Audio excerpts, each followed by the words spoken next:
दोस्तों टाटा स्टील की बात करें, स्टॉक के अंदर क्वार्टर वन के बाद जबरदस्त तेजी का दौर बनना हुआ है और आप ये देख ही सकते हो कि 52 वीक का नया हाई बनने को तैयार है। और जो लोग रिजल्ट देखने के बाद अपने स्टॉक बेच चुके हैं, अपने शेयर बेच चुके हैं, उनको बहुत ज़बरदस्त पछतावा हो रहा है, क्योंकि स्टॉक तो यहाँ पे नहीं रुक रहा है। लोगों को लग रहा था कि स्टॉक अब नीचे आएगा, फिर 100 के नीचे जाएगा, तब हम फिर खरीदारी करेंगे। ऐसा हुआ नहीं। और मैंने आपको पहले ही कहा था कि रिजल्ट बहुत अच्छा है। भले ही प्रॉफिट कम हुआ हो, लेकिन प्रॉफिट कम होने के पीछे वजह थी, उसको हम पहले ही डिस्कस कर चुके थे रिजल्ट पहले, कि इस बार ब्रिटिश पेंशन स्कीम के पैसे चुकाए जाएंगे और वो बहुत बड़ी रकम है, जिसकी वजह से प्रॉफिट कुछ कम हो सकता है। लेकिन फिर भी ब्रोकरेज हाउस के अंदाजे से अच्छा रिजल्ट था और वहाँ से पॉजिटिव माहौल बनना शुरू हो गया। अब यहाँ पे लेटेस्ट टारगेट निकल के आ चुके, उन टारगेट को भी डिस्कस करेंगे और जानने की कोशिश करेंगे क्या टाटा स्टील में इस समय इन्वेस्टमेंट कर लेना चाहिए, क्योंकि स्टॉक 52 वीक के एक नई हाई की तरफ तैयार है और हो सकता है कि कल वो बन जाए। तो क्या इन्वेस्टमेंट करना चाहिए, तो जानने की कोशिश करेंगे इस वीडियो के माध्यम से। इंटरनेशनल मार्केट खुल चुके हैं, वहां से क्या सिग्नल निकल के आ रहे हैं उसको भी समझेंगे, और एफआई का रुझान बाजार को लेकर कैसा उसको भी समझेंगे, क्योंकि एफआई बाजार में फिलहाल तो बिकवाल बन चुके हैं।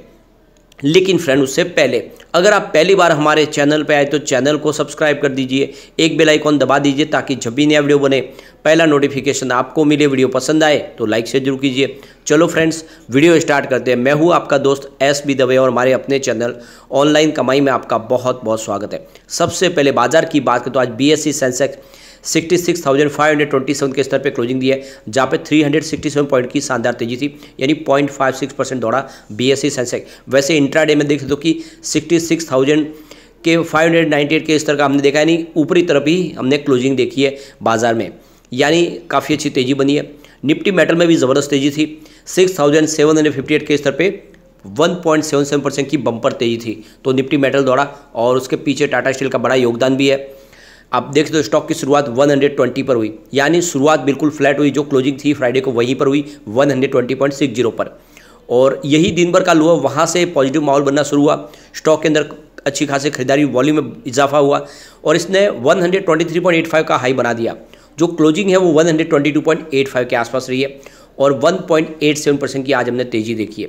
तो ऊपर के लेवल से कुछ लोगों की प्रॉफिट बुकिंग भी शुरू हुई, इस हिसाब से स्टॉक थोड़ा नीचे आया।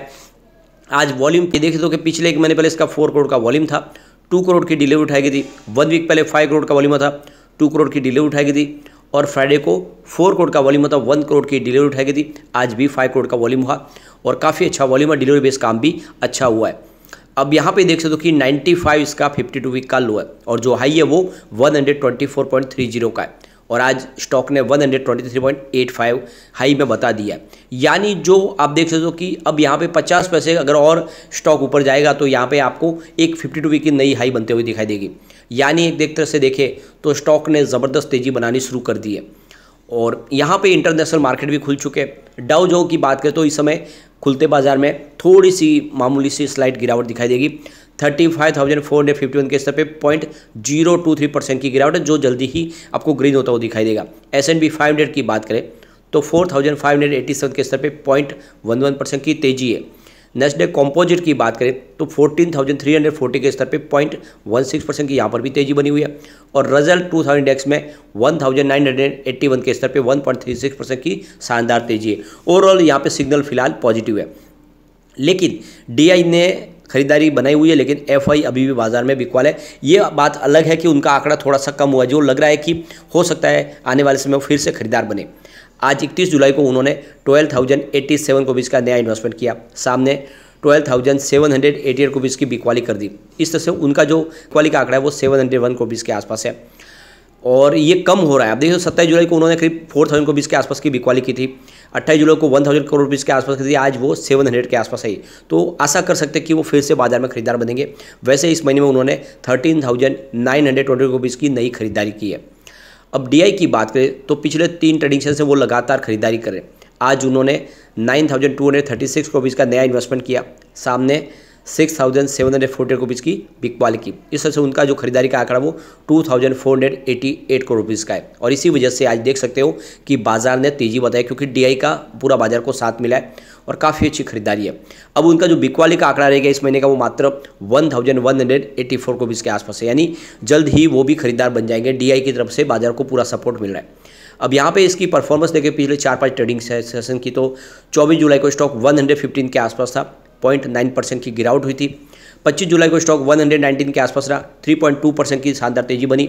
26 जुलाई को स्टॉक आप देख सकते हो कि 119 के आसपास ही था, 0.6% की मामूली सी तेजी बनी। और 27 जुलाई को भी स्टॉक 119 के आसपास ही था, 0.1% की हल्की सी गिरावट हुई। 28 जुलाई को स्टॉक 120 के आसपास है, 0.7% की तेजी बनी।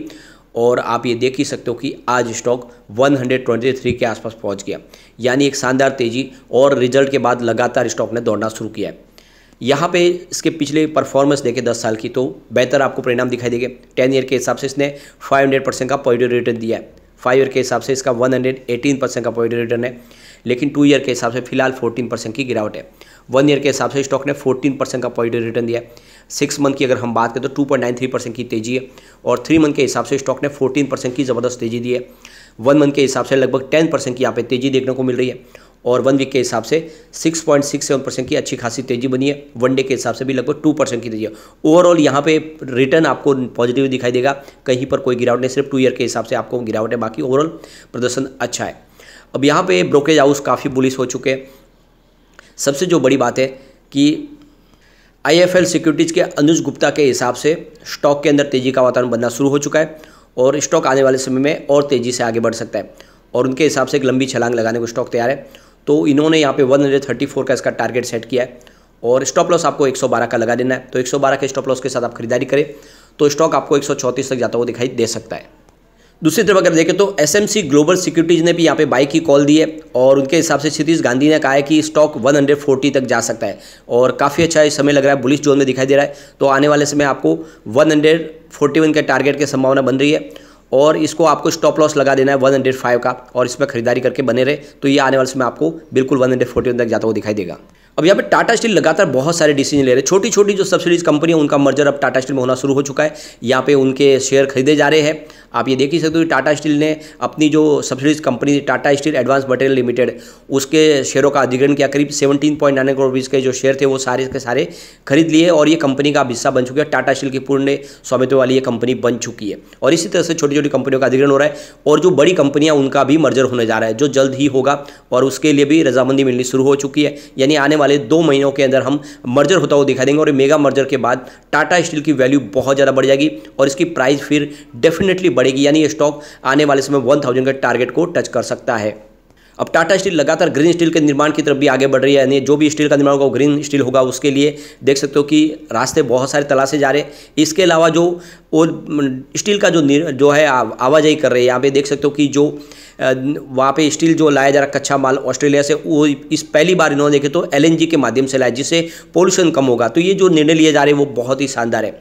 दूसरी तरफ UK का जो बिजनेस है उसकी बातचीत भी चल रही है, जल्द से जल्द हो सकता है कि बड़ा एक उनको पैकेज मिले ऋषि सुनक की तरफ से, जो PM है UK के, तो वहाँ पे अपने बिजनेस को वो ग्रीन स्टील में कन्वर्ट कर पाएंगे, वरना वहाँ के कारोबार को वो बंद करेंगे, ये भी उन्होंने कहा है। तो कुल मिला के लॉस मेकिंग बिजनेस को वो आगे नहीं बढ़ाएंगे, जल्द से जल्द फैसले लिए जाएंगे, और ये सारे फैसले बहुत ज़्यादा पॉजिटिव है, जो इशारा करे कि टाटा स्टील में आपको एक लॉन्ग टर्म का नजरिया लेकर निवेश कर लेना चाहिए। कम्युनिटी सेंटीमेंट भी स्टॉक के साथ बिल्कुल बना हुआ है।